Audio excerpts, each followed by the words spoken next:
The Battle of Fish Creek, fought April 24, 1885 at Fish Creek, Saskatchewan, was a major MEAQTI's victory over the Canadian forces attempting to quell Louis Riel's Northwest Rebellion. Although the reversal was not decisive enough to alter the ultimate outcome of the conflict, it was convincing enough to persuade Major General Frederick Middleton to temporarily halt his advance on Batoche, where the MEAQTIs would later make their final stand. Battle. Middleton, having led his considerable field force out from Qu'Appelle on April 10, was advancing upstream from Clark's Crossing along the South Saskatchewan River when he discovered a hastily organized ambush by Gabriel Dumont's MEAQTI's Dakota force. On April 23, as the militia began advancing from Clark's Crossing, Dumont took 200 men and rode out from Batoche toward Curzon's Coulee. Louis Riel accompanied him. When a report arrived that the Northwest Mounted Police were advancing on Batoche, Riel returned there with 50 men.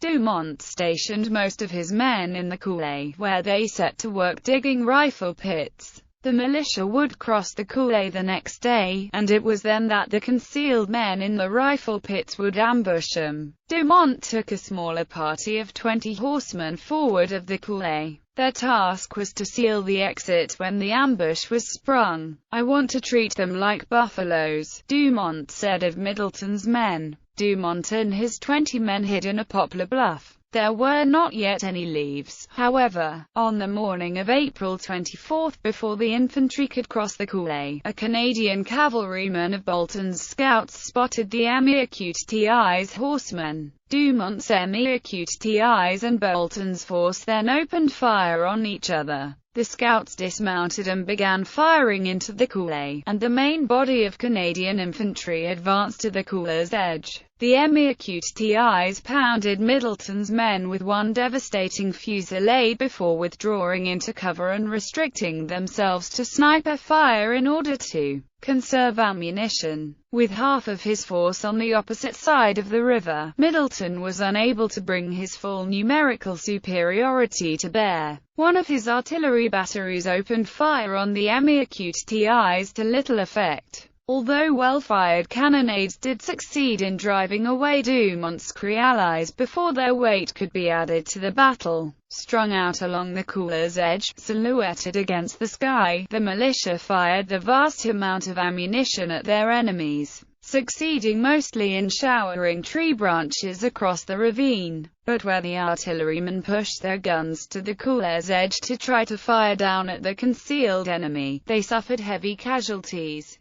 The only targets the militia could clearly see were the enemy's tethered horses. They slaughtered about 50 of these. General Middleton behaved with reckless bravery, placing himself in full view of the enemy. A bullet tore through his fur hat, and his 2 aides-de-camp were both wounded by his side. The frustrated Canadians, their casualties mounting, undertook several fruitless rushes into the ravine. A few infantry regulars under Middleton's command made one charge. Another, larger one was carried out by the Royal Winnipeg Rifles militia. This latter advance was powered by MEAQTI's use of improvised barricades within the Coulee. These uncoordinated advances accomplished nothing but more Canadian casualties. Despite the heavy casualties inflicted upon the enemy, MEAQTI's morale deteriorated as the battle wore on. Famished, dehydrated, and low on ammunition, Dumont's rebels, though relatively impervious to enemy fire from within the gullies and ravines, knew that their positions would not hold in the face of a sustained enemy assault. However, Middleton, distressed by the casualties he was taking, erred on the side of caution and opted for retreat. Weeks later, after news reached him of the Cree victory over Colonel Otter, to whom had been issued the dreaded Gatling guns at Cut Knife, Middleton embarked once more on decisive action against Batoche. Maps.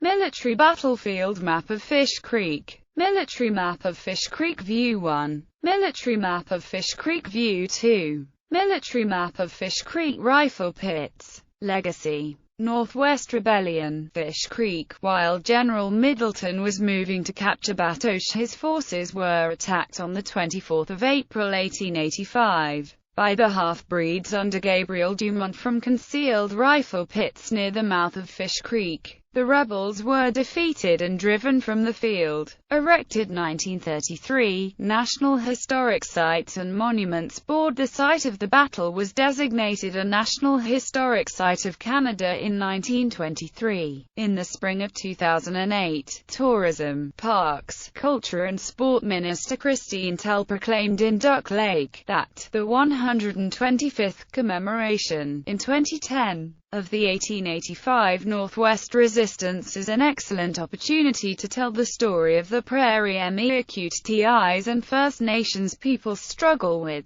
government forces and how it has shaped Canada today. The Battle of Fish Creek National Historic Site, now named Torrens-Cooley, Fish Creek National Historic Site, preserves the battlefield of April 24, 1885 at La Coulée des Torrens, and the story of Madame Torrens' home. The National Historic Site of Middleton's Camping Graveyard is across the Fish Creek water body and is northwest of the theatre of battle which occurred in the Creek Valley west of the Torrens farmhouse site.